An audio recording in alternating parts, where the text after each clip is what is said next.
ये एक humanitarian crisis है हमारा राज्य बिहार।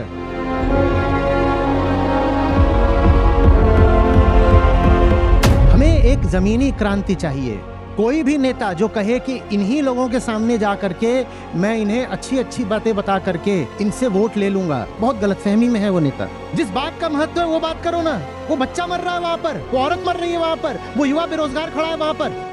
मैं बिहार से हूँ। अभी बिहार में अगले ही महीने इलेक्शन होने वाला है। सरकार तो बदलती है पर हालात क्यों नहीं बदलते? अभी हम व्यक्ति के शिक्षित होने की या शिक्षित से भी आगे विद्वान होने की बात नहीं कर रहे। हम बात कर रहे हैं कि वो क ख ग भी पहचान पाता है क्या। लेकिन मुझे तो दिखाई नहीं देता कि चुनाव के धूम धड़ाके में कोई शिक्षा की बात भी कर रहा है। और मैं पूछ रहा हूँ, ये बताइए, इंसान इंसान भी है क्या? तो ज्ञान का एक स्रोत तो रहा बिहार, उसके बावजूद भी बिहार की ऐसी हालत है। बादशाह कोई बने, जनता तो भिखारी की भिखारी ही रह जानी है। और ये कितनी त्रासदी की, कितने दुख की बात है। प्रणाम आचार्य जी। मेरा नाम शिखा है और मैं बिहार से हूँ। अभी बिहार में अगले ही महीने इलेक्शन होने वाला है। सरकार तो बदलती है पर हालात क्यों नहीं बदलते? असल समस्या जो है वो नेताओं में है या मतदाताओं की चेतना में? तो मेरा सवाल ये है कि एक जागरूक मतदाता को किस आधार पे वोट करना चाहिए? धन्यवाद। ये मुद्दा बहुत तब दिनों से सुर्खियों में है। संस्था के भीतर भी इस पर बात चल रही है। एक लेख भी इस पर लिख रहा हूँ, बिहार के आने वाले चुनाव पर। वो भी अभी प्रकाशित होगा अगले ही हफ्ते शायद।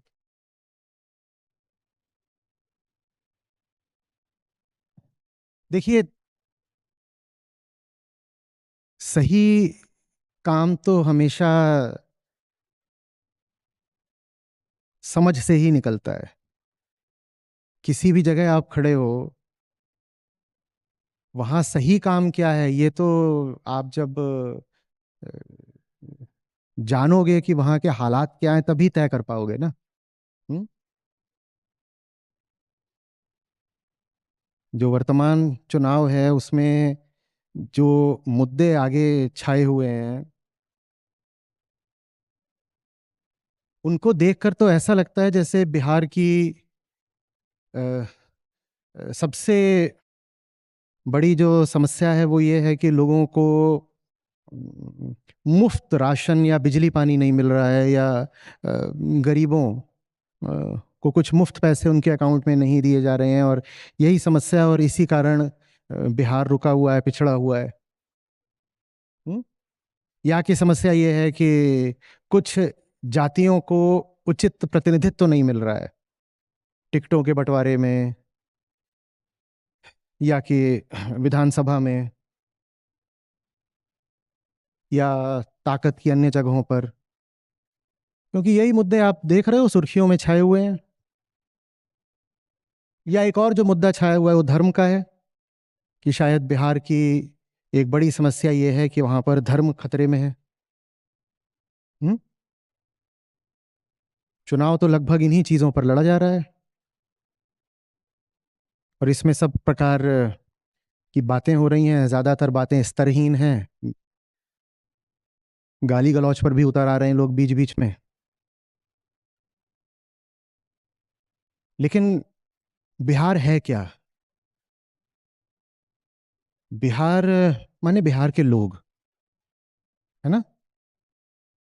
और एक इंसान को क्या चाहिए हम जानते हैं, क्योंकि इंसान तो इंसान है, वो पूरी दुनिया में कहीं का भी हो, चाहे वो बिहार का हो, चाहे भारत के दूसरे राज्यों का हो, और चाहे विदेशों का हो। तो हमको पता है कि इंसानी ज़रूरतें क्या हैं। और इंसान अगर थोड़ा भी समझदार होगा, अपने हितों को जानता होगा, तो अपनी इन ज़रूरतों के आधार पर फैसले करेगा, चाहे वो वोट देने का फैसला हो, चाहे ज़िंदगी का कोई और फैसला हो। कोई भी फैसला अपनी ज़रूरतों को समझ कर किया जाता है ना। और यदि व्यक्ति अपनी ज़रूरतों से ही परिचित नहीं है तो फिर वो क्या फैसला करेगा? हुँ? अब हम समझते हैं बिहार में जो लोग हैं, बिहारी बंधु हमारे, उनकी स्थिति क्या है। 5-7 बिंदु ले लेते हैं, आप जानती होंगी, सभी लोग जानते हैं, पर उनको एक एक करके लेंगे तो कुछ बात खुलेगी। पहला, शिक्षा। शिक्षा बिहार में जो साक्षरता दर है वही पूरे देश से लगभग 10% नीचे है। और हम देश की औसत साक्षरता दर, लिटरेसी रेट की बात कर रहे हैं। देश का है 77-78%, बिहार का है 71%। ये अंतर आपको ऐसा लगेगा 7% का है, 7 का नहीं है। 78% पे 7% का अंतर लगभग 10% का होता है। और ये हमने औसत से तुलना करी है। जब आप तुलना करेंगे देश के अग्रणी राज्यों से, शिक्षा में अग्रणी राज्यों से, तो ये अंतर और बड़ा हो जाता है। आप जब तुलना करेंगे दक्षिण के राज्यों से, केरल से या तमिलनाडु से, तो ये अंतर फिर 10% की जगह 20% का हो जाता है। और जब आप तुलना करेंगे दुनिया के विकसित देशों से, और अभी हम यूरोप या अमेरिका की तरफ नहीं जा रहे, आप चीन से ही तुलना कर लीजिए, तो ये अंतर बढ़कर 25% का हो जाएगा। बहुत बड़ी बात है, क्योंकि जो बिल्कुल बुनियादी सूचकांक होता है, हम उसकी बात कर रहे हैं, साक्षरता की। अभी हम व्यक्ति के शिक्षित होने की या शिक्षित से भी आगे विद्वान होने की बात नहीं कर रहे। हम बात कर रहे हैं कि वो क ख ग भी पहचान पाता है क्या, क ख ग भी पहचान पाता है, हम इसकी बात कर रहे हैं बस। विद्वत्ता तो बहुत आगे की बात है। तो यहां खड़ा है बिहार, और मैं आगे और कोई बात नहीं भी बोलता, मैं यहीं पर अपने जवाब को रोक देता, तो भी बात पूरी हो जाती। इसी से तय हो जाता है कि बिहार को सबसे ज्यादा जरूरत किसकी है। 61% साक्षरता दर है महिलाओं की, 61%।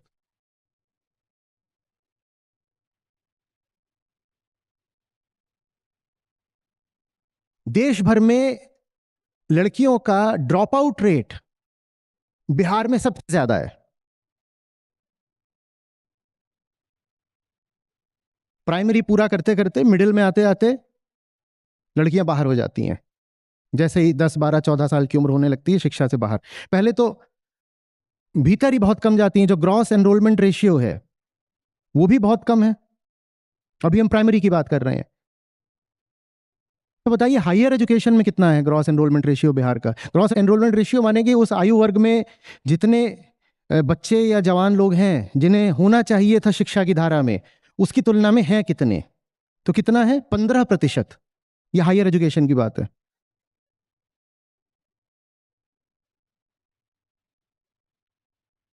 समझ रहे हैं?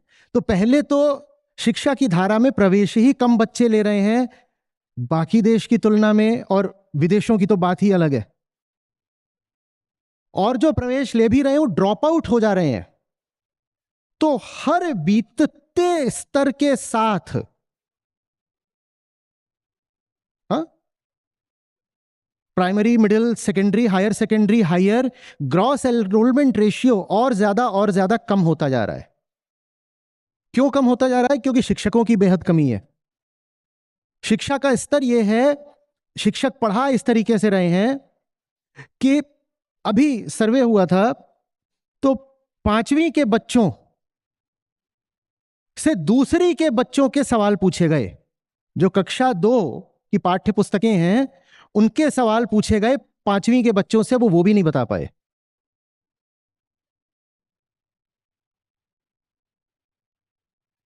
लेकिन मुझे तो दिखाई नहीं देता कि चुनाव के धूम धड़ाके में कोई शिक्षा की बात भी कर रहा है। और मैं पूछ रहा हूं, ये बताइए, इंसान इंसान भी है क्या अगर वो शिक्षित नहीं है? इससे बड़ी नाइंसाफी हो सकती है क्या किसी व्यक्ति के साथ कि उसे शिक्षा से ही वंचित रखा जाए? पर आपको बिहार के चुनाव में शिक्षा की बात कितनी दिखाई दे रही है?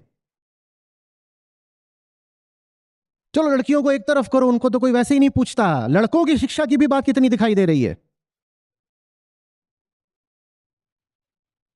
और अध्ययन हुआ तो उसमें सामने आया कि लड़कियां ड्रॉप आउट करती हैं प्राइमरी पार करने के साथ। उसका एक बड़ा कारण यह है कि चौथाई जो स्कूल हैं उनमें लड़कियों के लिए शौचालय ही नहीं है। इस तरह की बातें।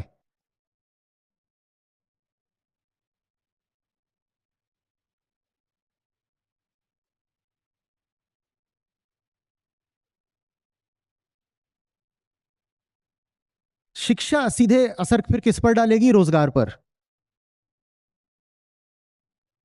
तो हम बहुत अच्छे से जानते हैं कि रोजगार की हालत क्या है बिहार में।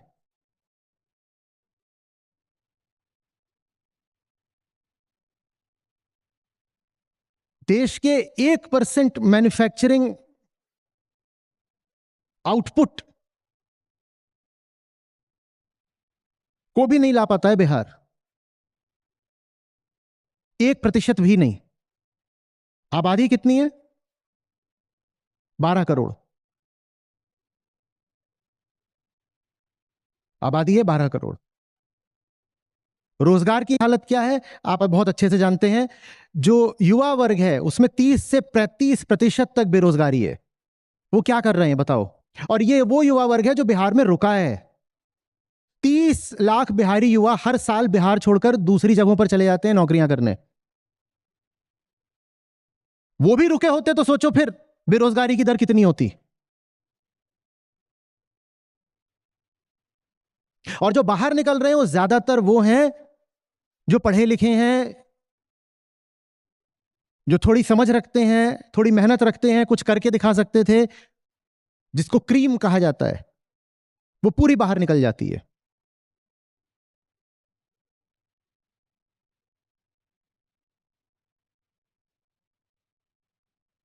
समझ में आ रही है बात? ये अब वोटर तो ज्यादातर युवा हैं, और युवा को तो मतलब होना चाहिए सबसे ज्यादा शिक्षा से, फिर रोजगार से। बिहार देश के सबसे युवा राज्यों में है। अगर आंकड़ा मुझे ठीक याद है तो बिहार की जो औसत उम्र है वही अर्ली 20s में है। औसत सबसे युवा राज्यों में इसलिए क्योंकि वहां पर आबादी सबसे ज्यादा तेजी से बढ़ रही है, क्योंकि गरीबी सबसे ज्यादा है। तो जब जितनी आबादी बढ़ेगी वो जगह उतनी युवा होती जाती है। एम्प्लॉयमेंट कहां से होगा?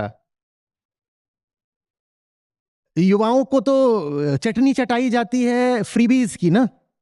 तुम्हें एम्प्लॉयमेंट की जरूरत क्या है? ये करो, नारे लगाओ, राजनीति में आओ, युवा नेता कहलाओ, और जो थोड़े ढंग के हैं उनको तुम छोड़ के चले जाओ। हंसते हैं कई बार जो बिहारी भाई होते हैं, कुछ मेरे बैच के भी कहते नॉन रेसिडेंट बिहारी, छोड़ के चले जाओ ना, तुम्हें बहुत अपनी परवाह है, यहां तो ऐसे ही चलेगा भाई।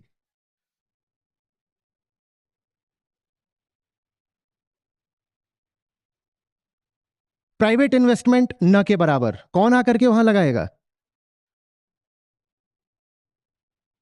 मैन्युफैक्चरिंग नहीं, सर्विसेज नहीं।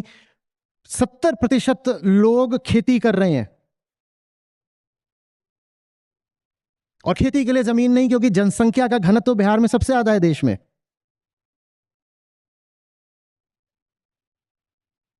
पहले नहीं था, जब से झारखंड अलग हुआ है तब से सारी आबादी तो रह गई बिहार में,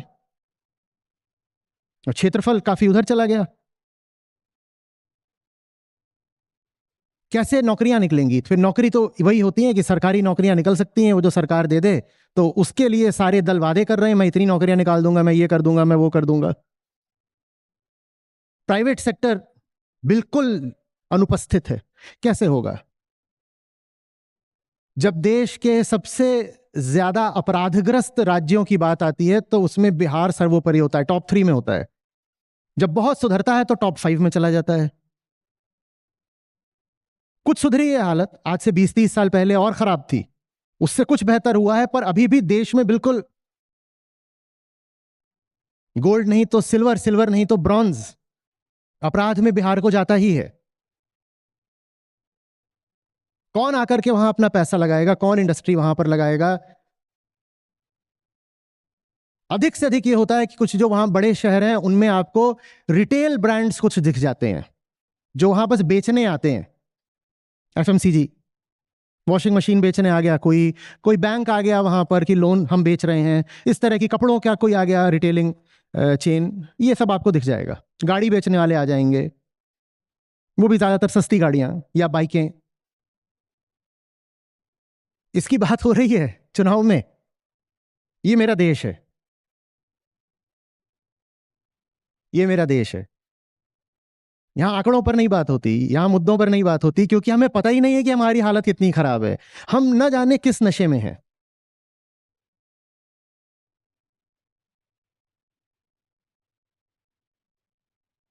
जब आबादी ज्यादातर ग्रामीण हो तो इंडस्ट्री अगर आती भी है तो कनेक्टिविटी मांगती है कि इन जगहों पर वो पहुंच जाए, चाहे डिस्ट्रीब्यूशन के लिए या फिर कलेक्शन के लिए। कैसे होगा? बिहार के 40% गांव अभी भी सड़कों से भी नहीं जुड़े हुए।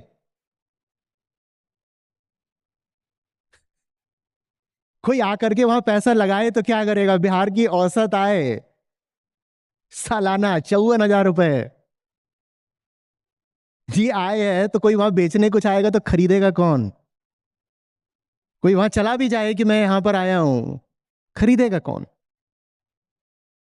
कोई वहां पर मैन्युफैक्चरिंग लगाए या सर्विसेज लगाए, मैन्युफैक्चरिंग को डिसिप्लिन मैन पावर चाहिए। वो डिसिप्लिन कम से कम बिहार के अंदर नहीं है, भले ही वही व्यक्ति बाहर जाकर बहुत डिसिप्लिन हो जाता हो। कोई सर्विसेज के लिए आए तो उसको भीतर एजुकेटेड मैन पावर चाहिए होता है, वो कहां से मिलेगा? देश की औसत आय है इस वक्त 1,72,000 रुपए सालाना, बिहार की 1/3 है, 1/3 से भी कम। और ये तब है जब भारत दुनिया के सबसे विपन्न देशों में है। अभी भी हम बड़ी मुश्किल से लोअर मिडिल इनकम कंट्री बने हैं। एक राष्ट्र के तौर पर भी अब हम लोअर इनकम से लोअर मिडिल इनकम में आए हैं। और हमारा ही एक राज्य है जिसकी औसत आय देश की औसत आय से भी 1/3 है, 1/3 से भी कम है। तो सोचो कि बिहार अगर अपने आप में एक देश होता तो वो देश दुनिया में आय के तल पर कहां खड़ा होता? सबसे नीचे। हम जिसको सब सहारन अफ्रीका कहते हैं, जिसको हम विपन्नता की, गरीबी की कसौटी के रूप में सामने रखते हैं, शायद उससे भी नीचे।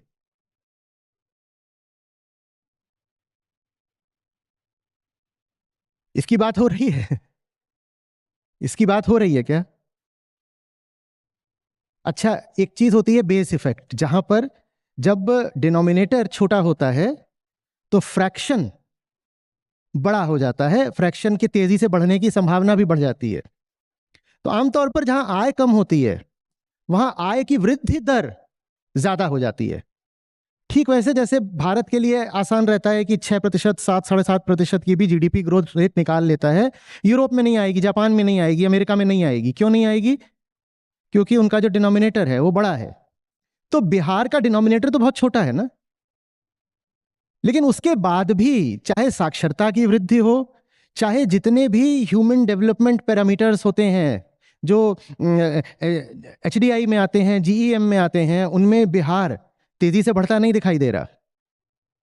वहां यही एक बड़ी सांत्वना की बात हो जाती है कि प्रतिशत वृद्धि उतनी ही हो गई जितनी की शेष भारत की है। भाई, शेष भारत जितनी आपने प्रतिशत वृद्धि निकाल भी ली तो ये भी तो देखो आप कहां खड़े हो, आप कहां खड़े हो। एक 2 फीट का आदमी है, ठीक, एक 10 फीट का आदमी है, दोनों अगर 10-10% वृद्धि लाते हैं अपने कद में तो 2 फीट वाले को कितनी मिली? 0.2 फीट। और 10 फीट वाले को कितनी मिली? 1 फीट। तो 10 वाला कितने का हो गया? 11 का। और 2 वाला कितने का हो गया? 2.2 का। पहले दोनों में कितना अंतर था? 8 का। अब अंतर कितने का हो गया? 8.8 का। तो प्रतिशत वृद्धि अगर शेष देश के बराबर भी ले आ ली बिहार ने तो भी काफी नहीं है। एक छोटे बेस पर तो बहुत तेजी से बढ़ना चाहिए, एक्सप्लोसिव ग्रोथ होनी चाहिए। एक्सप्लोजिव ग्रोथ का तो कहीं दूर दूर तक नामो निशान नहीं है। और चुनाव से जैसे संकेत आ रहे हैं, ऐसा लगता भी नहीं कि ये सरकार हो, कोई सरकार हो, आने वाली सरकार हो। जब तक मतदाता ही एक भीतरी अंधेरे में डूबा हुआ है, वो अपना नेता भी अपने हिसाब से ही चुनेगा। समझ में आ रही है बात? ये देश का सबसे ज्यादा आबादी के हिसाब से घना राज्य है बिहार, सबसे ज्यादा। और ये तब जब भारत अपने आप में एक एक हाई डेंसिटी पॉपुलेशन का देश है। बाकी राज्यों की तुलना में भी बिहार में जो पॉपुलेशन डेंसिटी है वो सबसे ज्यादा है। और एक ऐसी पॉपुलेशन है जो ठीक से पढ़ी लिखी नहीं है, जिसको अवसर नहीं मिल रहे हैं, न शिक्षा के न रोजगार के। उत्तरी बिहार जो है पूरा वो रहता है बाढ़ के रहमो करम पर। बाढ़ की बात इसलिए कर रहा हूं क्योंकि 70% आबादी क्या कर रही है? खेती कर रही है। और ये 70% आबादी जो खेती कर रही है, ये जो स्टेट का जीडीपी है बिहार का, उसका 20% कंट्रीब्यूट कर रही है। तो सोचो उस किसान को हाथ में कितना मिलता होगा। अभी हमने बात करी भारत की औसत आय 1,74,000, हमने बिहार की औसत आय की बात करी 54,000। अब बिहार में भी जो किसान है, अब उसकी बात कर लो तो आएगा 10-20 हजार, या होगा 25-30 हजार, ऐसा ही कुछ।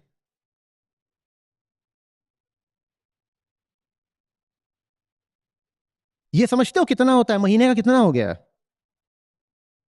महीने का हो गया 2,000, 4,000, 5,000 रुपए। बिहार की ज्यादातर आबादी इतनी आमदनी पर चल रही है।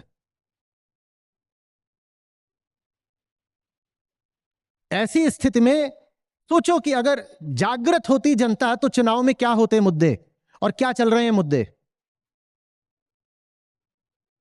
इस पार्टी ने इसको अंदर कर लिया, उसको बाहर कर लिया, फलाने सज्जन अब यहां लड़ेंगे चुनाव कि नहीं लड़ेंगे, तमाशा। बस पावर डायनेमिक्स, किसके हाथ में सत्ता जाएगी, अब बादशाह कौन बनेगा, कुल मिलाकर के इसका खेल चल रहा है। बादशाह कोई बने, जनता तो भिखारी की भिखारी ही रह जानी है। और ये कितनी त्रासदी की, कितने दुख की बात है।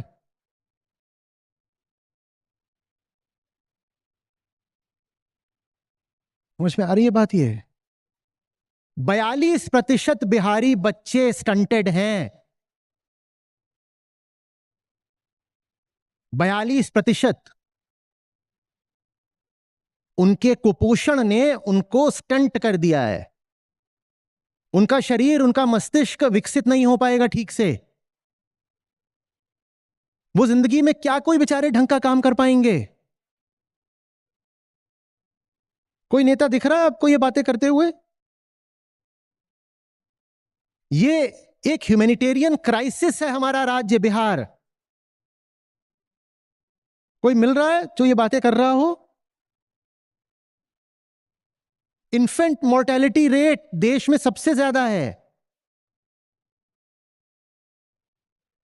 मैटरनल मोर्टेलिटी रेट सबसे ज्यादा है। जनसंख्या वृद्धि दर बहुत ज्यादा है। जहां कहीं भी बच्चे पैदा होने के साथ मरते हैं, बिहार में है 1,000 बच्चे पैदा होते हैं, 37 तो मर ही जाते हैं पैदा होने की प्रक्रिया में ही। जहां कहीं भी ज्यादा बच्चे मरते हैं जन्म लेते वक्त, वहां पर जो फर्टिलिटी रेट होता है वो ज्यादा पाया जाता है।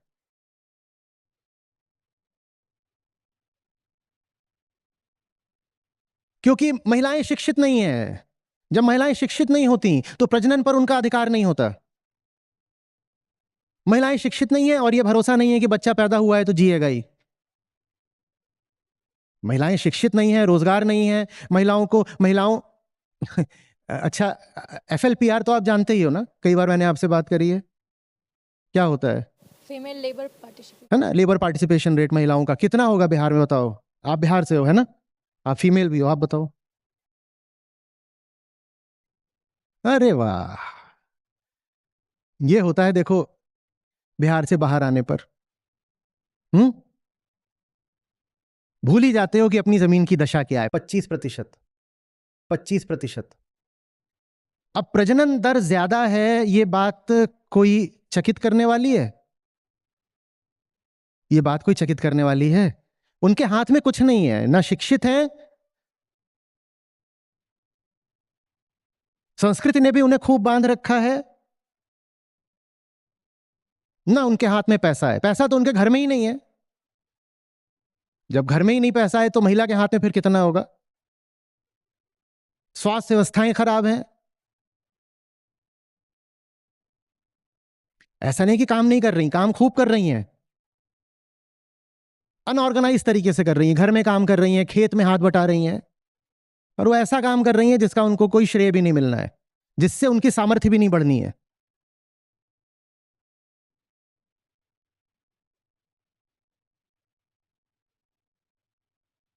ज्यादातर आबादी खेती कर रही है, तो एग्रो प्रोसेसिंग इंडस्ट्रीज लग सकती हैं, पर फिर वो लॉ एंड ऑर्डर मांगती हैं, वो कनेक्टिविटी मांगती हैं, वो कोल्ड स्टोरेज मांगती हैं, वो वेयर हाउस मांगती हैं।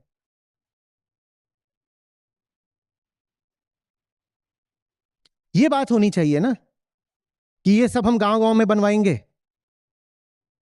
कोई दिख रहा है ये सब बातें करता हुआ? दिख रहा है? जो फसलें पैदा की जा रही हैं वो वहां पैदा होनी ही नहीं चाहिए, पर किसानों को इतनी शिक्षा नहीं है कि वो जान पाए कि सही फसल कौन सी है जिसके उनको सही दाम मिल सकते हैं, जिसकी भारत के ही बाजारों में नहीं दुनिया के बाजारों में मांग है, जो निर्यात भी हो सकता है। ये बताने वाला कोई नहीं है। और अगर किसी को पता चल भी जाए तो वो कहां से लाए फिर टेक्नोलॉजी, और कहां से लाए सही मंडियां, सही दाम, ट्रांसपोर्ट, लॉजिस्टिक्स, स्टोरेज कहां से लाए? ये बातें होनी चाहिए। बिहार की कमजोरी को ही बिहार की मजबूती भी बनाया जा सकता है। और जो बात बिहार पर लागू होती है ना, वही बात कुछ कुछ बंगाल पर और पूर्वी उत्तर प्रदेश पर भी लागू होती है।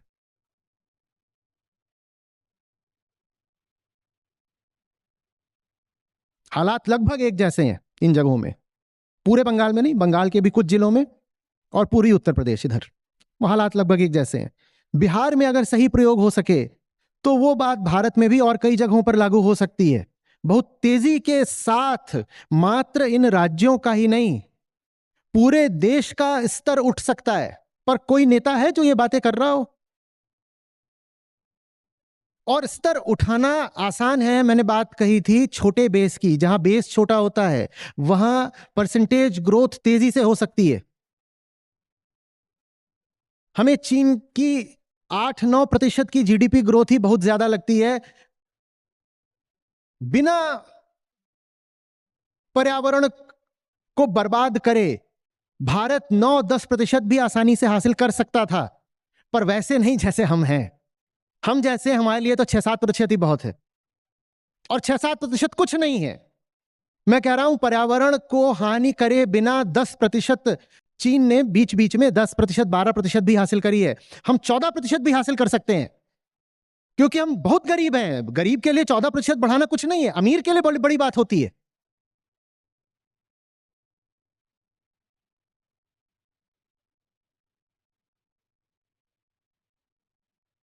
मैं कहने का खतरा नहीं उठाना चाहता, लेकिन हमारी जो हालत है, हम 15-17% भी हासिल कर लें तो आश्चर्य नहीं होना चाहिए। पर क्या करा हमने?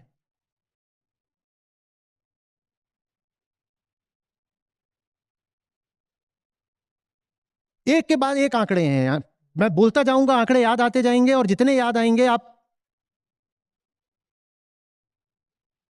किसी और युग में जी रहा है हमारा बिहार अभी। बिहार को मिलाकर के पूरे देश की जो बिजली की खपत है औसतन वो 1200 किलोवाट आवर की है, और बिजली की खपत जरूरी होती है। मैं नहीं कह रहा कि भोग के लिए, कि कंजम्पशन के लिए, जिंदगी के साधारण कामों के लिए बिजली चाहिए ना। बिहार में है 400 किलोवाट आवर, तो सोचो वहां जी कैसे रहे हैं। और इतनी कम इसलिए नहीं होती सिर्फ कि आप गरीब हो, इतनी कम इसलिए भी होती है बिजली आती ही नहीं। गरीबी भी कारण है, आपूर्ति भी कारण है।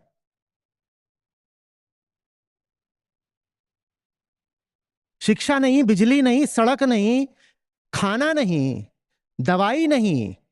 दवाई से याद आया, 1000 लोगों पर 0.3 डॉक्टर हैं बिहार में।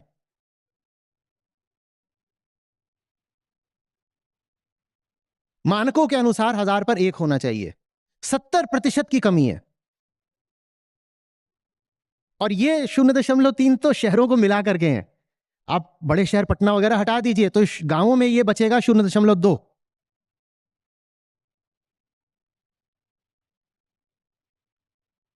किसी और युग में जी रहा है, मैंने कहा, हमारा बिहार।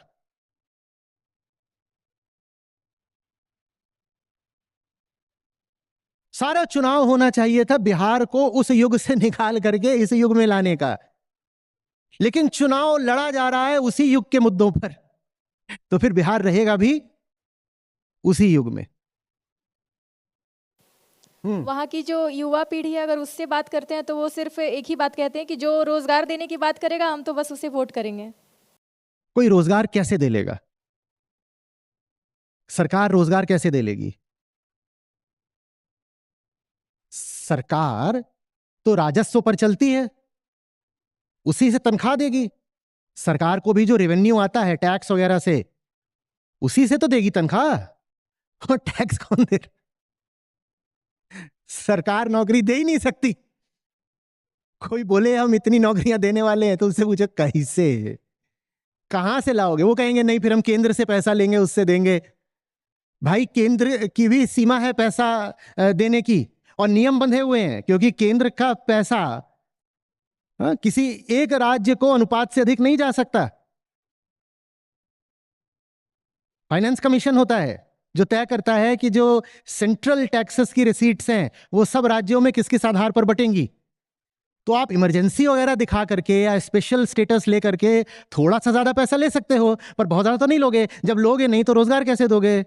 सरकार रोजगार कैसे दे लेगी?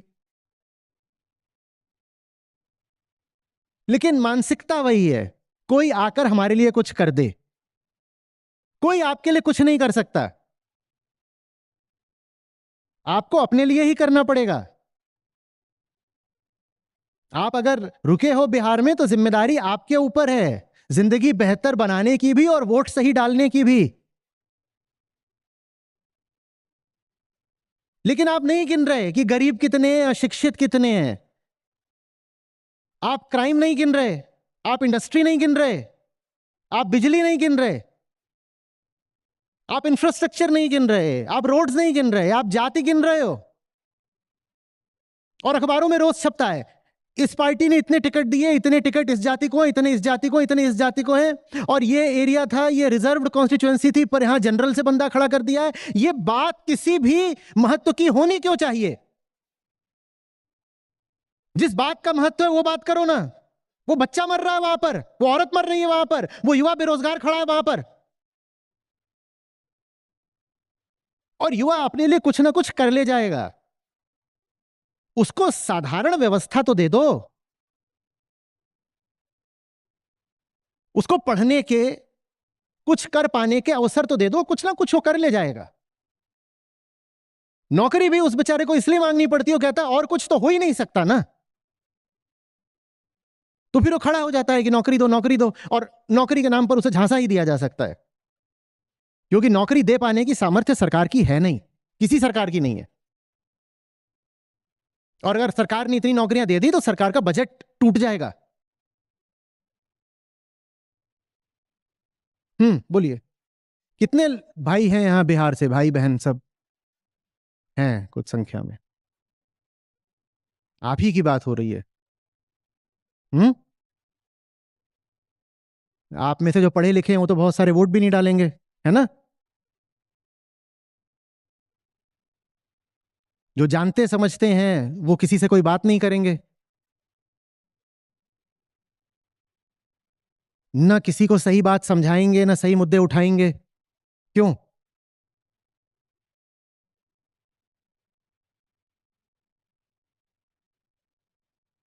नमस्ते आचार्य जी। जी। आपने थोड़ी देर पहले कहा कि बंगाल की स्थिति भी वही है। मैं बंगाल से हूँ, तो हम सब जानते हैं कि कई दिनों से क्या चल रहा है। कई मेडिकल कॉलेजेस में रेप हो रहा है, जिस पर बहुत अनफॉर्चुनेट स्टेटमेंट्स आ रहे हैं। पॉलिटिक्स चल रही है। पढ़ाई के नाम पर तो ऐसी स्थिति हो गई है कि जब तक जितनी इच्छी छुट्टियाँ दे दो, कुछ भी हो छुट्टी दे दो, स्कूल कॉलेज सब बंद कर दो।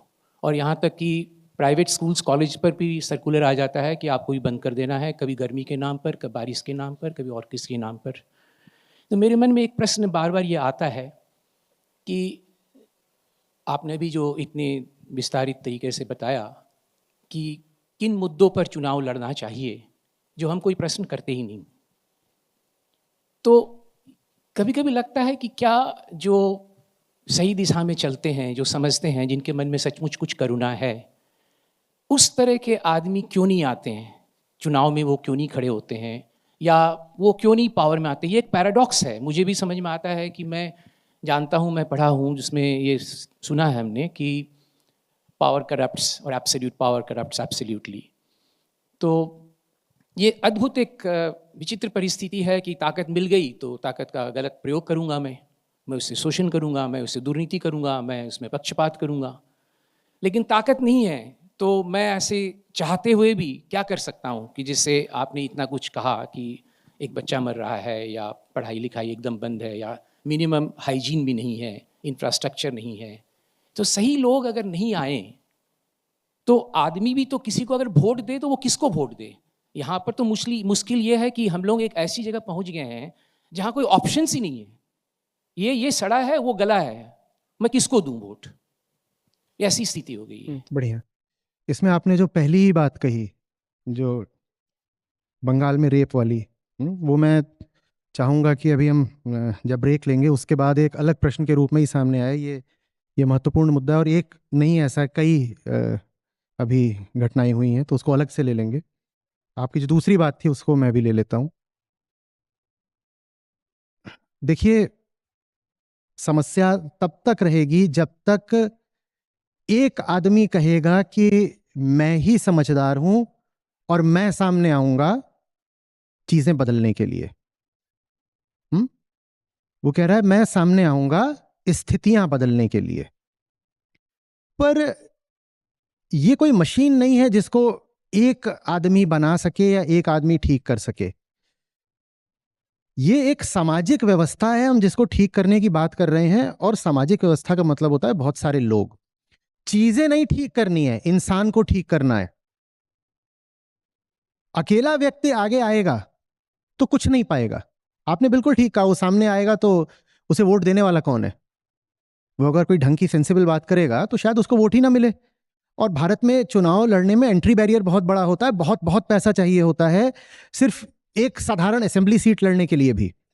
फिर आप पूरी पार्टी बनाएं, सिर्फ एक राज्य में उसमें आप चुनाव लड़ें, उसमें तो किस स्तर का पैसा चाहिए। और आप कहें कि नहीं मुझे राष्ट्रीय पार्टी बनानी है, तो उसमें तो हजारों करोड़ का खेल हो जाता है। तो बहुत बड़ा एंट्री बैरियर है। एक आदमी कहे कि मैं आगे आकर के चीजें बदलूंगा, तो वो चीजें नहीं बदल सकता।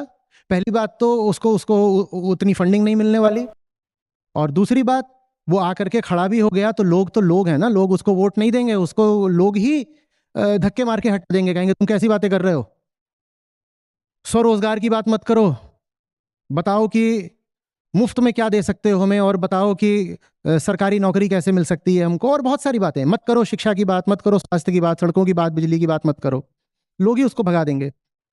तो तरीका यह है कि चीजें ना बदली जाएं, इंसान बदला जाए। एक आदमी अपने दम पर आके सामने कुछ करना चाहेगा तो कुछ नहीं कर पाएगा। जिन्हें बिहार को बदलना है उन्हें बिहारी को बदलना पड़ेगा, चीजें नहीं बदलनी होंगी, इंसान को बदलना पड़ेगा। जब तक बिहारी वैसा ही है जैसा वो रहेगा तो कुछ नहीं बदल सकता, कुछ भी नहीं बदलेगा। सच पूछिए तो नेता थोड़े ही दोषी हैं। लोकतांत्रिक व्यवस्था है, वो व्यवस्था भी लोगों के समर्थन से ही खड़ी हुई है, और नेताओं को भी लोगों ने ही चुना उस व्यवस्था में। तो पूरा दोष हम नेताओं पर भी कैसे डाल दें? ज्ञान का पालना रहा है बिहार, ज्ञान का पालना रहा है बिहार, और ये समस्या हो गई बात। इतने बौद्ध विहार बने कि राज्य का ही नाम पड़ गया बिहार। बुद्ध की बात, महावीर की बात पूरे तरीके से ज्ञान की बात थी। उसमें किसी तरह के कर्मकांड क्रियाओं के लिए या भावना भावुकता आदि के लिए कोई जगह नहीं थी। वहां तो बात सीधी सीधी समझदारी की थी, समझो समझो। और वो सारी बात हुई बिहार में। और ये बात समस्या की हो गई। हम शायद ये सोचने लगे हैं कि हम समझदार हैं। भाई हमें दिख रहा हो हमारी हर तरीके से दुर्दशा है, पर हमें ये भाव बहुत है कि हम समझदार हैं। इसमें बंगाल आता है आपका, इसमें बिहार आता है, और इसमें मेरा पूर्वी उत्तर प्रदेश आता है, जिसमें बनारस भी शामिल है। भैया हमसे बात मत करना, हमारे पास और कुछ हो ना हो, बकवाद बहुत है। और इसके लिए जो भी सब स्थानीय शब्द होते हैं वो आप जानते ही हैं। भैया इसमें हमसे बात मत करना, हम जानते बहुत हैं, जानने में कोई बात नहीं है। बिहार का पान वाला भी ब्रह्म ज्ञान दे देगा तुमको, और बनारस का हो तो फिर तो पूछो ही मत।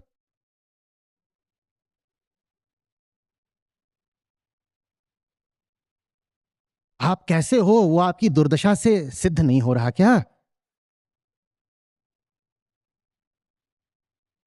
और जब तक आप मानोगे नहीं कि आप बहुत गलत आदर्शों को, मान्यताओं को, संस्कारों को मन में लेकर चल रहे हो, तब तक कोई बहुत अच्छा नेता आपके बीच उठेगा कैसे? नेता को भी उठने के लिए जनता की जमीन चाहिए होती है। अगर मिट्टी ही खराब हो गई हो तो इस पर कोई बहुत अच्छा नेता खड़ा भी कैसे होगा?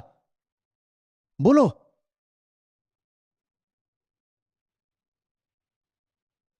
और मान्यता जब ज्ञान बन जाती है, परंपरा जब समझ का मुखौटा पहन लेती है, तब यही सब होता है।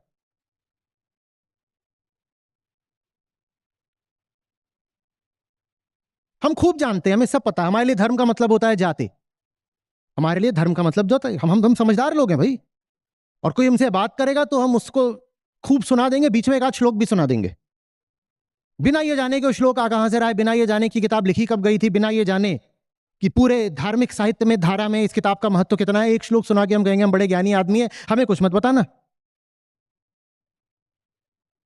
जितने भी ऊटपटांग काम होंगे हम सब कर जाएंगे, लेकिन सबको जायज ठहराने के लिए हमारे पास कोई कुतर्क जरूर होगा। क्यों? क्योंकि हमारा और कुछ चलता हो ना चलता हो, जबान खूब चलती है। कुतर्क पूरे होते हैं हमारे पास, ऐसा है वैसा है।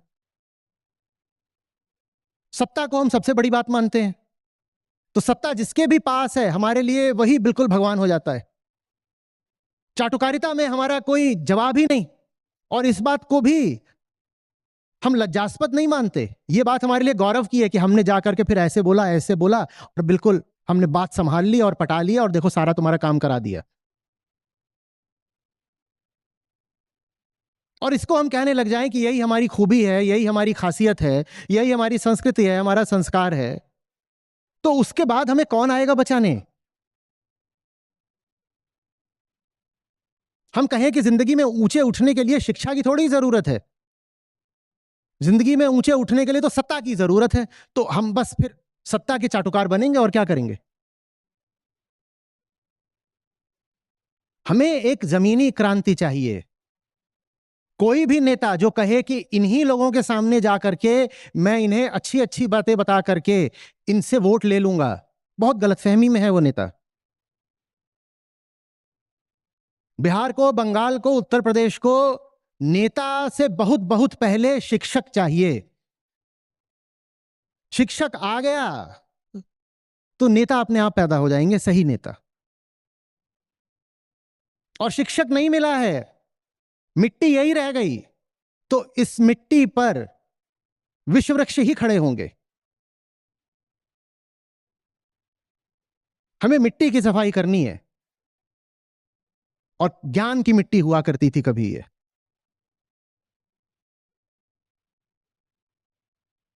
बहुत ज्यादा उम्मीदें कर लेते हो आप लोग नेता से। नेता से श्री कृष्ण को नेता बोलोगे क्या आप? गीता के छात्र हो।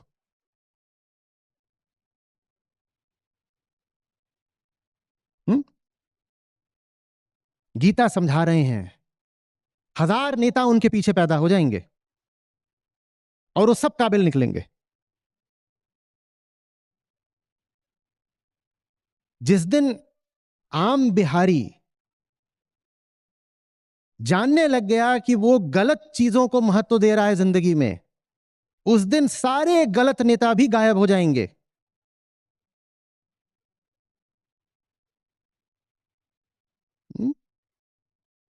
हमें एक नई मूल्य व्यवस्था चाहिए, नई और सही। और ये बात सिर्फ यूपी बिहार पर नहीं, पूरे देश पर लागू होती है। बाकी देश ठीक है, यूपी बिहार की अपेक्षा ज्यादा विकसित नजर आता है, पर जब दूसरे देशों को देखो, यहां तक कि उनको भी जो हमारे ही साथ आजाद हुए, तो हम कहीं पर भी नहीं है।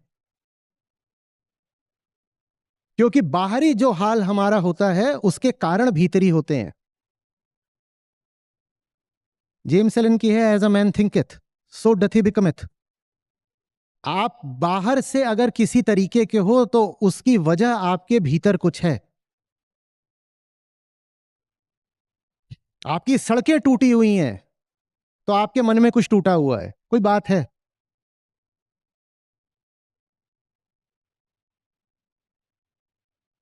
आपके घर में रोशनी नहीं है तो इसकी वजह यह है कि आपके मन में रोशनी नहीं है, कोई बात है, भीतरी बात है। और बाहर रोशनी हो पाए, घर में वो बल्ब जल पाए, उससे पहले चाहिए होगा कि भीतर रोशनी हो पाए। जिस राज्य की स्थिति यह है कि जहां 70% आबादी कृषि पर निर्भर है, उस राज्य में इरिगेशन जितना होना चाहिए उसका तिहाई भी नहीं है।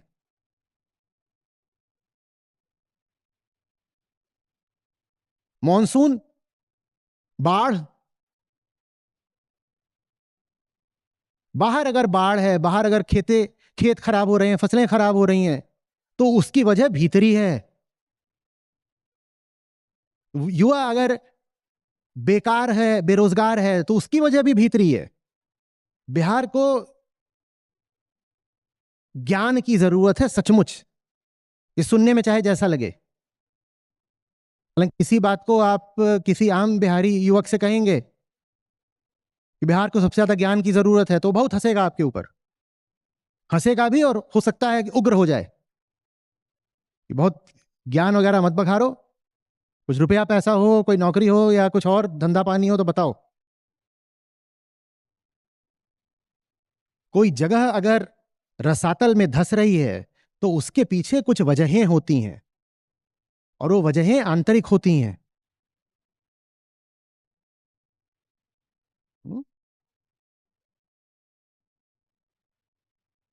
हमें ये भूलना नहीं चाहिए कि यूरोप में समृद्धि बाद में आई थी, विचार पहले आया था। नहीं तो 15वीं 16वीं शताब्दी तक भी उनकी हालत बहुत खराब थी। उसके बाद वहां वैचारिक क्रांति शुरू होती है। उस वैचारिक क्रांति से आज आप वहां समृद्धि देखते हो। हम चाहते हैं कि बाहरी समृद्धि आ जाए, बाहर हाल बेहतर हो जाए, बिना विचार को बदले। ऐसा नहीं हो पाएगा, क्योंकि दुनिया में आज तक कभी ऐसा नहीं हुआ। कहिए, बिहार से संबंधित कुछ और हो तो कहिए। नमस्कार आचार्य जी। मेरा सवाल बिहार के संदर्भ में ही है। बिहार में जैसा कि अभी आपने भी बताया कि बौद्ध धर्म वहीं से निकला, महावीर जी भी वहाँ से, और वहाँ नालंदा का भी वो एक केंद्र रहा, तो ज्ञान का एक स्रोत तो रहा बिहार। उसके बावजूद भी बिहार की ऐसी हालत है। और इसी को थोड़ा सा और अगर मैं एक्स्ट्रापोलेट करूं तो भारत भी एक ऐसा देश रहा जहाँ से ऊंचा ज्ञान और ऊंचे से ऊंचा दर्शन निकला। और भारत भी विश्व के अगर संदर्भ में देखा जाए तो भारत की दुर्दशा हम देख सकते हैं क्या है। तो ये क्या कुछ कोइंसिडेंस है कि जहाँ से इतना ऊंचा ज्ञान निकल रहा है वो उसी जगह की दुर्दशा ऐसी क्यों हो जा रही है? या फिर या ये एक मतलब इसका क्या असर कारण हो सकता है? इसका अर्थ ये है कि जहां से ज्ञान उठता है वहां आने वाली पीढ़ियां अपने आप को ज्ञानी मानना शुरू कर देती हैं। वो सोचती हैं कि जिन लोगों ने जाना, उन्होंने जो बातें बताई, उन बातों का नाम ज्ञान है। जबकि ज्ञान होता है भीतर की बातों को भुलाना। लेकिन जिस भी जगह पर ज्ञानोदय होगा वहां की आने वाली पीढ़ियां खतरे में भी होंगी और भाग्यशाली भी कही जा सकती हैं। भाग्यशाली इसलिए होंगी क्योंकि उन्हें वो सूत्र उपलब्ध होंगे जिनसे मान्यताएं, धारणाएं काटी जा सकती हैं। और दुर्भाग्य उनका यह होगा कि वो उन सूत्रों को ही ज्ञान मानना शुरू कर देंगे। ज्ञान आग होता है, ज्ञान आरी की तरह होता है। वो कुछ मिटाता है, कुछ जलाता है, कुछ काटता है। वो सकारात्मक नहीं होता, वो नकारात्मक होता है। उसका काम है काटना। आपको विरासत में आरी मिली है, आरी, इससे काटो। किसको काटना होता है? अपनी ही धारणाओं, अपनी मान्यताओं, अपनी परंपराओं को ही काटना होता है। पर आपने उस आरी का इस्तेमाल काटने की जगह नहीं करा। आपने उस आरी को ही कह दिया यही ज्ञान है, आरी पे लिख दिया है ज्ञान, और उसको लेके घूम रहे हैं कि ये आरी जो है ना, इसको ज्ञान बोलते हैं। आरी को ज्ञान नहीं बोलते। भीतर आरी चलाओ, उससे जो रक्तधार बहती है उसको ज्ञान बोलते हैं। ये गड़बड़ हो जाती है। जहां भी ज्ञानोदय होगा वहां आने वाली पीढ़ियां खतरे में होंगी, क्योंकि उनको एक आरी मिल जाएगी। उनको ये वहम मिल जाएगा कि जो कुछ किताबों में लिखा है उसका ही नाम ज्ञान है। नहीं नहीं नहीं, किताब में जो लिखा है उसको पढ़ने का नाम ज्ञान नहीं है, उसको रटने का नाम ज्ञान नहीं है, उसकी व्याख्या करने का भी नाम ज्ञान नहीं है। किताब में जो लिखा है उसका उपयोग करके तुम्हारे भीतर जो कुछ है उसको काटने का नाम ज्ञान है। हम खुद को काटते नहीं हैं, हम ज्ञान का इस्तेमाल करके खुद को और सुरक्षित कर लेते हैं। हम ज्ञान का इस्तेमाल सीमेंट की तरह करते हैं। यहां पर कोई बहुत भद्दी पिलपिली कमजोर चीज रखी हुई है, ज्ञान का इस्तेमाल किया जाता है इसके चारों ओर सीमेंट का एक सुरक्षा दुर्ग बनाने के लिए। हमसे भले वो लोग थे जिनको ये सीमेंट उपलब्ध ही नहीं था, वो आगे निकल गए। उनके पास भी कमजोर पिलपिली भद्दी चीजें थीं, पर वो उन भद्दी चीजों के चारों ओर क्या नहीं बना पाए? ज्ञान का सुरक्षा दुर्ग नहीं बना पाए, तो उनकी ये कमजोर चीजें गिर गईं। हमारी जितनी कमजोर चीजें थी हमने इनके चारों ओर ज्ञान का घेरा बना दिया, तो हमारा ज्ञान काम आया हमारी ही कमजोरी की रक्षा में, हमारी ही बर्बादी को बढ़ाने में। उदाहरण के लिए स्त्रियों के प्रति एक रुख होना चाहिए, हमने इसको ज्ञान से जोड़ दिया। हमने कहा देखो ये तो अध्यात्म की बात है ना, ग्रंथों में लिखी हुई है। जातिवाद, हमने कहा देखो ये धर्म की बात है, ये ग्रंथों में लिखी हुई है।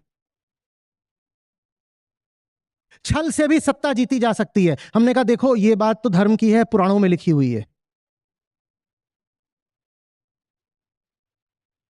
जिनके पास बल्कि वो ज्ञान नहीं था वो बेहतर निकले,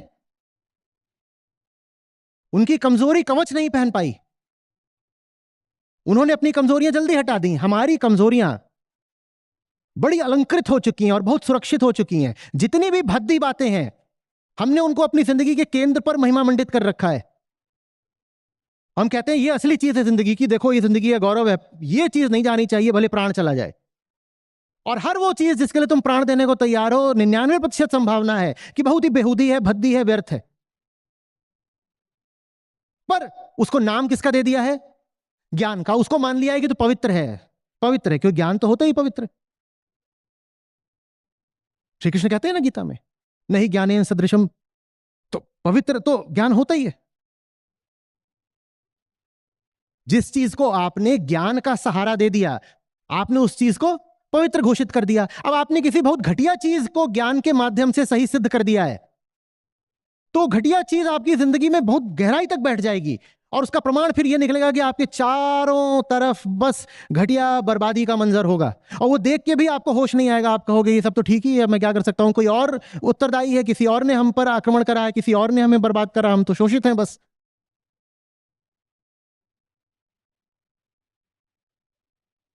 इंसान माने चेतना। इंसान की दुनिया अगर खराब है तो उसकी चेतना खराब है। इंसान अगर बाहरी सारी लड़ाइयां हार रहा है तो मतलब भीतर वो कहीं ना कहीं हारा हुआ है। इंसान अगर बाहरी स्थितियों के सामने कमजोर पड़ रहा है तो मतलब वो भीतर कोई कमजोरी पाल कर बैठा है।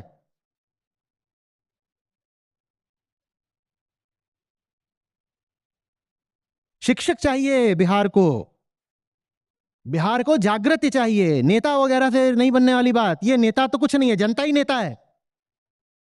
ये नेता जनता से भिन्न नहीं है, इनसे नहीं होगा कुछ, कभी नहीं हो सकता। बात बिहार की नहीं है, ये एक सार्वजनिक नियम है। ये दुनिया में हर जगह लागू होता है। जहां कहीं भी जनतंत्र है वहां नेता जनता ही जैसा होता है, 19-20। और जैसे जैसे जनता का स्तर गिरता है वैसे वैसे वो नेता भी अपनी जैसा चुनती है।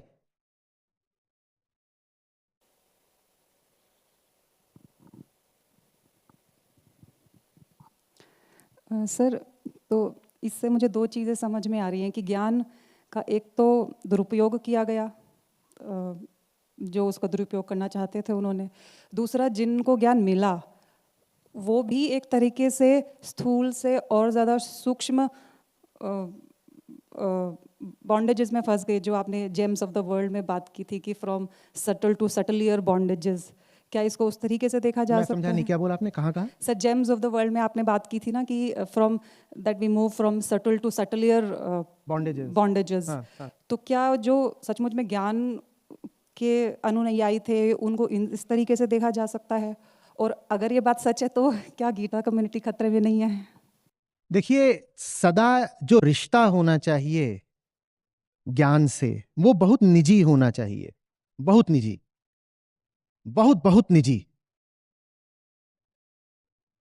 आपको अपनी जिंदगी की कसौटी पर वो बात दिखाई दे रही है तभी वो आपके लिए सही है। क्योंकि मैंने कहा ज्ञान नकारात्मक होता है।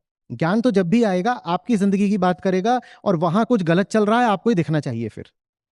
तो बस यही आपको देखना है। कोई भी बात बताई गई है, आज हमने गीता का सूत्र लिया, क्या आपको अपनी जिंदगी में दिखाई दे रहा है कि सूत्र क्या काटना चाह रहा है? अगर दिखाई दे रहा है तो ज्ञान से आपका रिश्ता निजी हो गया, अब वो बात आपकी हो गई। अब उसमें मैं तो मध्यस्थ हूं ही नहीं। मैं यहां तक कहूंगा कि वो बात अब श्री कृष्ण की भी नहीं रही, वो बात अब आपकी दृष्टि आपके दर्शन की हो गई। और अगर वो बात वहां नहीं हो पा रही है तो फिर ज्ञान अब खतरनाक बनेगा। आप फिर क्या करोगे कि आपकी जिंदगी में जो कचरा है वो तो रखे रहोगे और उस कचरे को वैध ठहराने के लिए, जस्टिफाई करने के लिए श्लोक का दुरुपयोग कर लोगे। बात समझ में आ रही है? हमने ज्ञान के स्वभाव को ही नहीं जाना, समझा। हमने सोचा ज्ञान कोई जानने वाली बात है, हमने सोचा ज्ञान कोई ग्रहण करने वाली बात है, कोई संग्रह करने वाली बात है। फिर कह रहा हूं ज्ञान आरी है। आरी का कोई संग्रह करेगा क्या? जेब में रख के आरी कोई घूमेगा क्या? ज्ञान आग है, आरी तो फिर भी चलो छोटी वाली डाल लो जेब में, आग कोई जेब में लेके घूमेगा? ज्ञान का काम होता है आया, जलाया, गया, आया, जलाया और गया। अब भीतर जो बैठा है आप जलाने को राजी ही नहीं हो तो ज्ञान क्या करेगा बेचारा? होगी बहुत भारी आग, आप उससे दूर बैठ के हाथ सेक रहे हो और मजे आ गए आपके। तो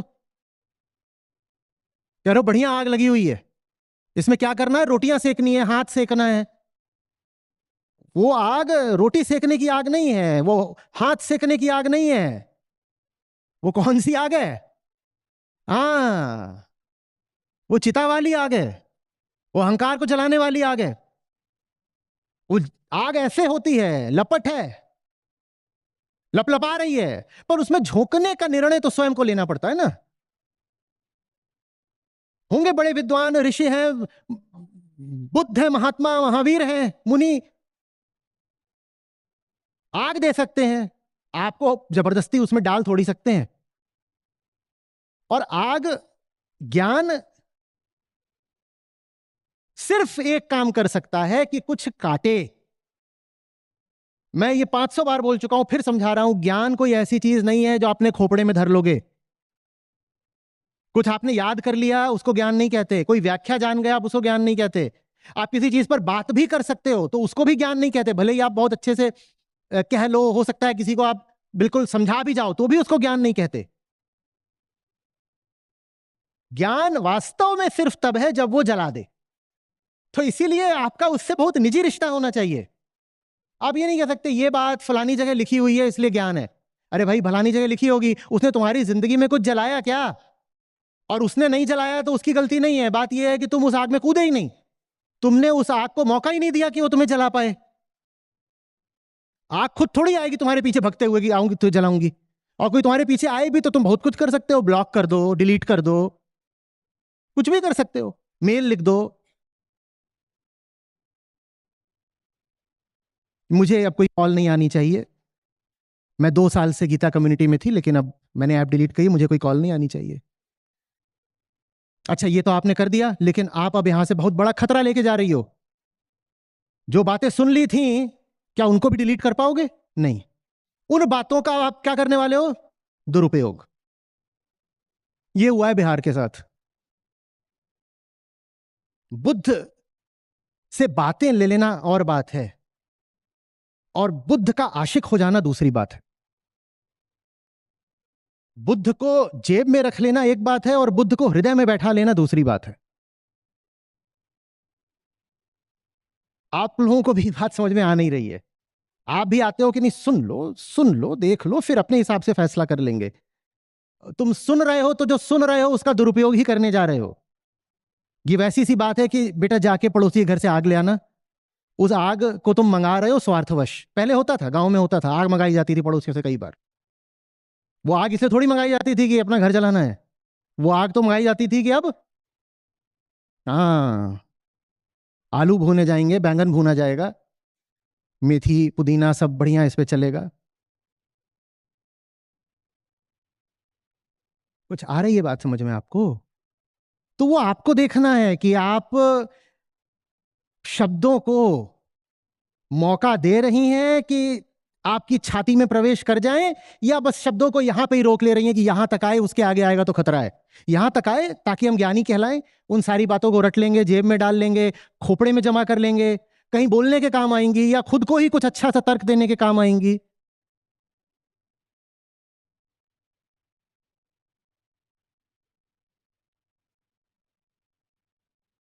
हम्म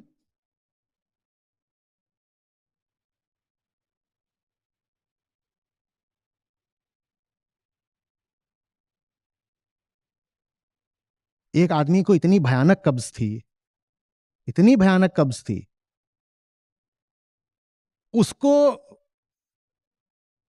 कब्ज हटाने के लिए जो दिया गया उससे उसका पेट और फूल गया। हम ऐसे धुरंधर हैं, जो तुम्हें दिया जाता है हल्का होने के लिए तुम उसको भी जमा कर लेते हो। अब क्या करें? पेट नहीं कुआं है। इतने डरे हुए हो कि सब कुछ पकड़ के रख लेना है कि छोड़ूंगा कुछ नहीं, छोड़ूंगा कुछ नहीं।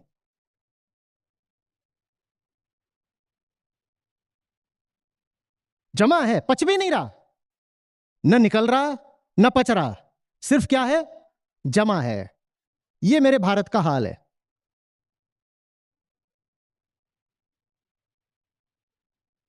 ज्ञान इसलिए होता है ताकि जो कुछ पेट में रखे बैठे हो बाहर निकल जाए। यहां से आता है लैक्सेटिव, ज्ञान जाता है यहां, ताकि जो कुछ यहां था वो हटे, आ गए, पुरानी चीजें जला दे, उसे ज्ञान कहते हैं। जो भी तुम सही मानते हो सब गलत था, यही ज्ञान है। जो भी तुमने ढर्रे सीख लिए हैं उनका कोई महत्व नहीं। जो भी बातें तुम्हारे लिए सत्य जैसी हैं, बड़ी पवित्र हैं, तुमने कभी उनको परखा ही नहीं है। ये ज्ञान है। पर डर लग जाता है उसको, उसकी शक्ल देख के ही यमराज जैसा दिखता है, आग से डर तो लगेगा ना, तो आदमी उसको दूर रखता है, यहां नहीं आने देता। ये हुआ है।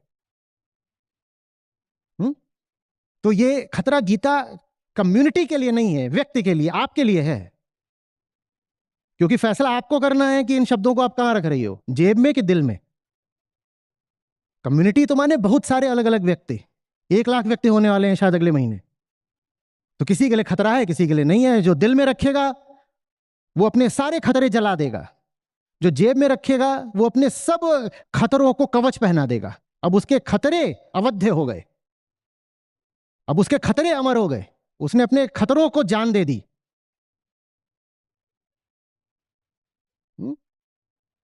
हम्म ये कतार किस लिए थी?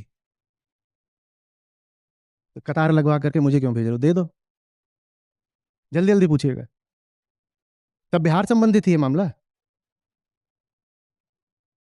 नहीं, बिहार वाली बात पूरी करके फिर ब्रेक लेंगे, फिर और कोई बात। हाँ बताइए, जल्दी बताइए। नमस्ते आचार्य जी, मैं महाराष्ट्र से हूँ, बट मेरे अराउंड बिहार से यूपी और बंगालीज बहुत सारे रहते हैं। 2 साल से आपसे जुड़ी हुई हूँ, तो झगड़े बहुत हो चुके हैं इस बात पे। मैंने उन तक बहुत सारी बुक्स पहुँचाई, तो मैंने उन तक बहुत सारी बुक्स पहुँचाई, तो डायलॉग सुनने को मिले कि हमें ज्ञानमन बताइए, हम शास्त्र जानते हैं और हम बस भगवान की किताबें पढ़ते हैं। तो अगर अभी सारी बातें जब बिहार की हो रही थी, तो जैसे मतलब बिहार का ये है कि वो तो ज्ञान का भंडार है बिहार, बट महाराष्ट्र में साक्षरता दर इतना ज़्यादा है, फिर भी इलेक्शन के टाइम में या फिर अदर मतलब जो प्रोग्राम्स होते हैं, तो उसमें बिहार में जो अभी चल रहा है कि बहुत ही वाहियात लगता है, लेकिन जो लड़कियां सारी नाच रही है, ये सारा सब महाराष्ट्र में भी हो रहा है। तो महाराष्ट्र अगर साक्षर भी है तो वो ले क्या रहा है फिर?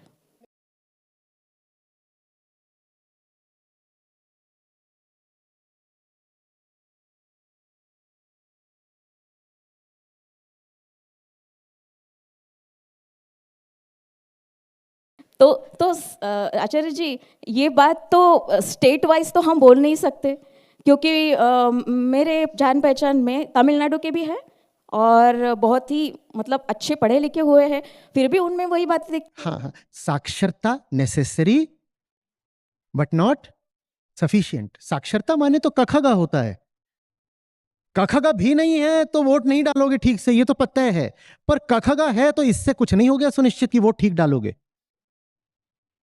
तो महाराष्ट्र में लिटरेसी रेट हाई होगा, उससे ये तय नहीं हो जाता कि वोट सही डलेगा। लिटरेसी से नहीं होती बात, उसके बाद वो बात होती है जो बात यहां होती है। यहां पर जो बात हो रही है, अगर आप उसके साथ रही हैं, दिली रिश्ता बना है आपका, तो शायद आप वोट सही डालेंगी। बट ये सारी बातें मतलब कभी ऐसा लगता है कि मेरा उनके साथ बहुत अच्छा रिश्ता रहा है पहले भी, तो मुझे ऐसा लगता है कि ओनली बिहार को क्यों ब्लेम किया जाए, वो थोड़ा सा मेरे मेरा तो पड़ोसी है भी नहीं, फिर भी थोड़ा सा आ जाता है, प्रेम आ जाता है। अपने ही भाई हैं, अपना ही देश है, अपने ही राज्य हैं, क्या करें। तो कर सकते हैं, कर रहे हैं। धन्यवाद सर, आपसे ही तो मतलब इतने झगड़े होने के बाद भी फिर भी उनके पीछे जाती रहती हूँ, बताती ही रहती हूँ उनको सारी चीज़ें। धन्यवाद आचार्य जी।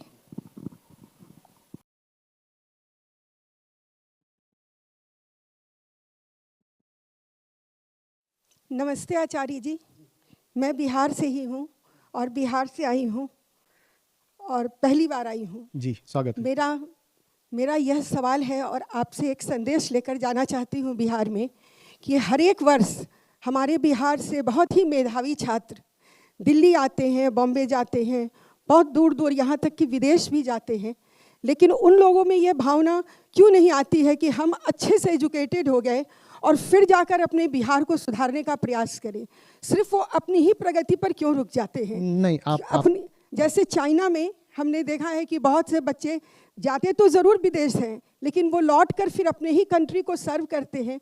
उन्हें कष्ट हो तो भी उनको जितना भी कष्ट हो बर्दाश्त करते हैं, पर यह देशभक्ति या यह स्टेट के प्रति भक्ति हमारे बिहार के बच्चों में या हमारे देश के बच्चों में क्यों नहीं आती है? नहीं, आप गलत जगह देख रही हैं समस्या को, आप बिल्कुल गलत जगह देख रही हैं जी। आप सोच रही हैं कि बिहार को सुधारने का काम किसी छात्र का है। नहीं, सभी स्टूडेंट्स का जो हाँ आते हाँ, हैं।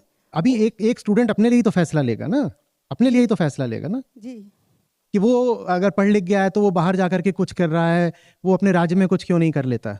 जी। और मैं ऐसे संस्थानों से रहा हूँ जहाँ से 80-90% लोग बाहर चले जाया करते हैं ज़िंदगी में किसी न किसी उस पर, और ये इल्ज़ाम भी खूब लगता रहा है कि आईआईटी वाले, आईएम वाले बाहर क्यों चले जाते हैं, ये वापस जा कर के काम क्यों नहीं करते। वो बड़ी फिल्मी सी कहानी लगती है कि किसी ने एमबीबीएस करके, एमबीबीएस के बाद एमडी करके, ये करके एक छोटे से गांव में गया और वहाँ क्रांति ले दी। ऐसा हो नहीं सकता।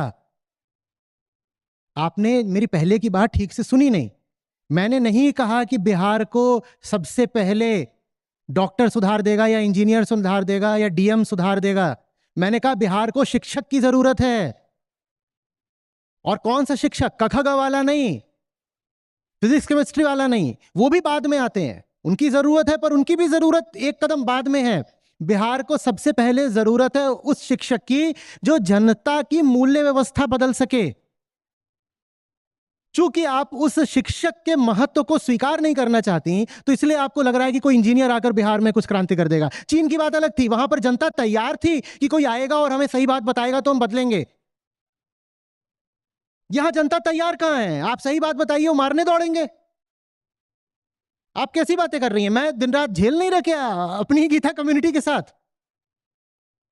और ये तो तब जब आप अपने लोग हो, बाहर वालों का आप देख नहीं रहे हैं। दिन रात गालियां पड़ती हैं और जेल में डाल दो, गोली मार दो। तैयार कहां है सुनने के लिए? किसी को जबरदस्ती सुनाएंगे क्या? एक 25 साल का लड़का है, इंजीनियर है, वो पहुंच गया। हाँ पहुंच गया। आमतौर पे जिन्होंने जान लगा करके प्रवेश परीक्षाएं उत्तीर्ण करी होती हैं, इंजीनियरिंग करी होती है, वो कोई बहुत अमीर घरों से नहीं आते। अमीर घर वाले इतनी मेहनत ही नहीं करते हैं लड़के। तो एक साधारण से मध्यम वर्गीय घर का लड़का है, उसने इंजीनियरिंग वगैरह कर ली है, हाँ वो आकर के बिहार के गांव में खड़ा हो गया। अब क्या करे, क्या करे? पर हमारे फिल्मी ख्याल आते हैं, हम फिल्में देखते हैं, हम सोचते हैं हमने एक फिल्म में देखा था, शाहरुख खान आया, उसने देश बदल दिया। तो वैसे ही कुछ होगा, बिहार में इतने पढ़े लिखे हैं, वो सब वापस बिहार लौट कर आए। क्या करें? जान दे दें, खून बहा दें, लोग ही मार दें? कुछ भी करने के लिए फाइनेंसिंग चाहिए। कहां से आएगी फाइनेंसिंग? और फाइनेंसिंग आ गई तो लुट नहीं जाएंगे, कोई आके अपहरण नहीं कर देगा, गोली नहीं मार देगा, ये कौन देखेगा? और छोड़ो बाहरी खतरे तो आदमी फिर भी झेल ले अपनी हिम्मत बहादुरी से, पर जिनके लिए काम करना चाहते हो, क्या वो चाहते भी हैं कि उनके लिए कुछ सार्थक किया जाए? शिक्षक की जरूरत है, ताकि पहले जनता ऐसी हो कि उसके लिए कुछ करो तो वो स्वीकारे तो सही। सही काम के लिए कोई रेडीमेड ऑडियंस नहीं होती मैम। सही काम में सबसे बड़ी दिक्कत यह होती है कि उसकी ऑडियंस भी तैयार करनी पड़ती है, उसका रिसीवर भी तैयार करना पड़ता है। बाजारू काम में एक रेडीमेड मार्केट होती है। मुझे जूते बेचने हैं, ये रेडीमेड मार्केट है, क्योंकि जूते सबको पता है पहले ही कि उनको चाहिए। वो तैयार बैठे हैं, हाँ बताओ जूता लाओ, बढ़िया जूता लाओ और सस्ता लाओ, फीचर्स वाला जूता लाओ, तैयार है। पर असली काम के साथ समस्या यह होती है कि आप वो लोगों को देना भी चाहो तो उसको लेने को नहीं कोई तैयार होता। आप सोच रहे हो कि कोई डॉक्टर, इंजीनियर, लॉयर, जो भी आप सोच रहे हो कि बिहार की जो प्रतिभा है वो आएंगे, वो बात करेंगे तो लोग उनको बिल्कुल कंधे पे चढ़ाएंगे, सराखों बिठाएंगे? नहीं, उनका कत्ल हो जाएगा। मैं एक्सट्रीम में बात कर रहा हूं बिल्कुल, पर किस ओर को इशारा कर रहा हूं समझिए। वो जो देना चाहते हैं लोग अभी लेने को तैयार नहीं है। इसलिए बिहार को फिर बोल रहा हूं, क्या चाहिए? शिक्षक चाहिए, ताकि पहले लोग ऐसे हों कि उनकी बेहतरी के लिए कुछ किया जाए तो उस बेहतरी को स्वीकार तो कर पाए। कोई अगर किसी जगह फंसा होता है तो इसलिए क्योंकि वो स्वयं ही बेहतरी के खिलाफ खड़ा होता है। अगर कोई किसी दुर्दशा में फंसा हुआ है तो इसकी मूल वजह यह होती है कि वो व्यक्ति कहीं ना कहीं अपनी उस दुर्दशा को किसी न किसी तरीके से बचा रहा है, सहयोग दे रहा है अपनी ही दुर्दशा को। पहले लोगों को ऐसा बनाना पड़ता है कि अब तुम्हारे साथ कोई अच्छा काम होगा तो तुम उस अच्छे काम का महत्व जानकर उसका समर्थन कर पाओगे। ये कम से कम विरोध तो नहीं करोगे, विरोध तो नहीं करोगे। सबसे ज्यादा विरोध सही काम को ही मिलना है, और व्यक्तिगत तौर पर आप झेल भी लो, पर आपके काम का रिश्ता ही अगर दूसरों से है और वही विरोध कर रहे हैं तो आपका काम तो ठप पड़ गया ना। ठप पड़ गया कि नहीं पड़ गया? वापस उस जगह पर लौटा जाता है जहां वापस लौटोगे, कुछ काम करोगे तो उस काम को कोई स्वीकार भी करेगा। स्वीकार करने वाले कुछ लोग हो सकते हैं, पर अगर 4 जने स्वीकार करने वाले हैं और 400 लोग अस्वीकार करने वाले हैं तो काम कोई बेचारा लड़का करे भी कैसे? अच्छा, और वो काम इतनी जान लगाकर, इतनी मेहनत से करना है। आप जिस इंजीनियर की बात कर रहे हो कि आए 25 साल का आए और बिहार बदल के दिखा दे, उसको भी ये प्रेरणा कहां से मिले कि मैं ये सब करूं? नहीं आचार्य जी, हम डॉक्टर की भी बात कर रहे हैं। उस डॉक्टर को भी, डॉक्टर बिना हॉस्पिटल के काम कर लेगा? पास करिए। हाँ, बहुत कम ही ऐसे होते हैं जो इस सेवा भाव से जाते हैं कि हाँ हम दूर गांव में जाएं और सेवा भाव एमबीबीएस में सिखाया जाएगा? जी मैं सेवा भाव एमबीबीएस में सिखाया जाएगा? आचार्य जी, हम खुद ही एक डॉक्टर हैं। मैं पूछ रहा हूं, जो बस वो बताइए ना, जी, हम लोग सेवा भाव कहां से आएगा? वो तो एमबीबीएस में हम लोगों की मैम हम लोग को सिखाया करती थी। बहुत बढ़िया। तो फिर भगवत गीता की क्या जरूरत है? तालियां बजाओ सब लोग। सही में हमने से एमडी ऑप्स गायनी में किया है, वहां हमारी मैडम थी डॉक्टर अब वो इस दुनिया में नहीं है, लेकिन वो यह भावना हम लोग के अंदर डाल दी। भावना नहीं होती है, कैसे बताऊं? सेवा भाव हो, देशभक्ति हो, ये किस फिल्मी फैंटेसी में जी रहे हो आप? दुनिया देखनी पड़ती है और समझना पड़ता है मैं और ये अलग अलग नहीं हैं। तो मुझे नहीं सुख हो सकता इसके दुख के साथ, वो समझ की बात होती है। वो हिपोक्रेटिक ओथ जो आप लोग लेते हो उससे नहीं हो जाता कि हमें एमबीबीएस में कोर्स था उसमें सेवा भाव सिखा दिया गया। सेवा भाव आप वहां ही सिखाई है तो आप गीता में क्या कर रही हैं? क्योंकि कुल मिलाकर के गीता का भी यही नतीजा निकलना है कि व्यक्ति सेवा सीखेगा। आप पहले ही जानती हैं, तो आप यहां क्या कर रही हैं? जितने भी कोर्सेज होते हैं प्रोफेशनल, सब में बीच में एक आध कोर्स आ जाता है वैल्यूज एंड एथिक्स करके। उससे इतना भी कुछ होता है क्या? डॉक्टर में भी ये कहां से आ जाएगा कि मुझे ये करना है? उस डॉक्टर को भी पहले क्या चाहिए? शिक्षक चाहिए। आप समझ ही नहीं रही बात को, क्योंकि आपको शिक्षक के महत्व को किसी भी तरीके से नीचे करना है। उस डॉक्टर में भी ये दम कहां से आए कि मैं जाऊं और खड़ा रहूं और किसी भी तरीके से सबको समझाऊं? उसमें कहां से आए ये बात? वो डॉक्टर भी किस जमीन से उठा है? उसी जमीन से तो उठा है ना। लेकिन फिल्म बन जाती है तो उम्मीद जग जाती है कि देखो उस फिल्म में किया था ना उसने, तो यहां भी हो सकता है कि कोई डॉक्टर आएगा और ये करेगा वो करेगा और ऐसा हो जाएगा। और भी डॉक्टर यहां मौजूद होंगे, वो आपको बताएंगे ना। कौन है, कहां से है? ये पहाड़ी राज्यों से आवाज आ रही है।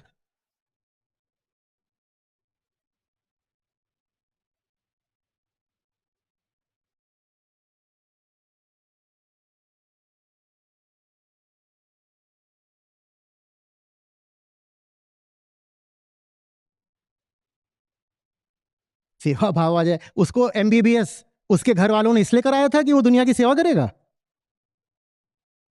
और ये जो करोड़ों की डोनेशन दी जाती है ये इसलिए दी जाती है कि अब जाके गरीबों की सेवा करो। भाई वो उसी मिट्टी से उठा है। और उसकी बीवी ने उसको 1 करोड़ दहेज इसलिए दिया था कि अब मुझे ले जाओगे और किसी गांव में पटक दोगे जहां बिजली भी नहीं है। बीवी 1 करोड़ दहेज लेके लाया है वो।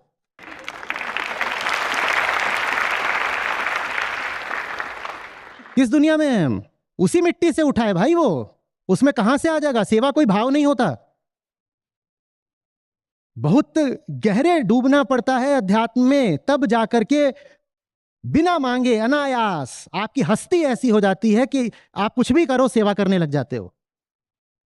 सेवा कोई भाव नहीं होती कि सुबह सुबह उठ करके गरीबों को खिला दिया तो ये सेवा हो गई, या कि कम फीस पे इलाज कर देता हूं सेवा हो गई। कर ही नहीं सकते, उसी मिट्टी के तो हो।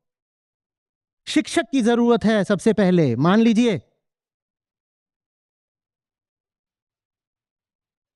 जितना पैसा एमबीबीएस पर खर्च किया उसका थोड़ा सा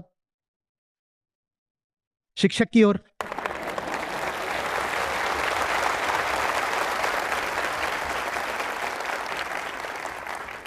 अपने बच्चों को तो सब चाहते हैं टॉप क्लास एजुकेशन देंगे। वो डॉक्टर को बोल रहे हैं ऐसे गांव में चले जाओ जहां सरकारी स्कूल भी 15 किलोमीटर दूर है। उस डॉक्टर के बच्चों का क्या होगा? अपने बच्चों को तो सब चाहते हैं कि बिल्कुल एकदम टॉप क्लास जो भी हो, इंटरनेशनल स्कूल आईबी में भेजेंगे। और डॉक्टर से कह रहे हो कि दूर दराज के किसी गांव में चले जाओ। अब वो 1 करोड़ दहेज वाली बीवी रखे है, 2 खरगोश जैसे बच्चे रखे हैं, उनका क्या करेगा वो? शॉपिंग कहां कराएगा? और शॉपिंग के पैसे कहां से लाएगा? कैसी बातें कर रहे हैं हम? ये सब के सब कहां से उठे हैं? उसी मिट्टी से उठे हैं।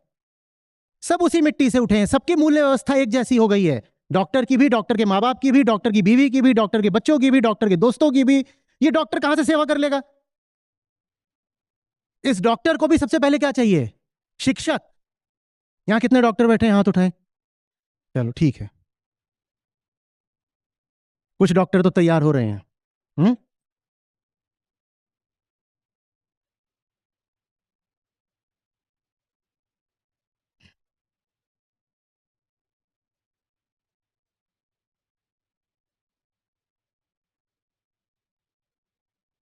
हो गया। चलिए थोड़ी देर में मिलते हैं।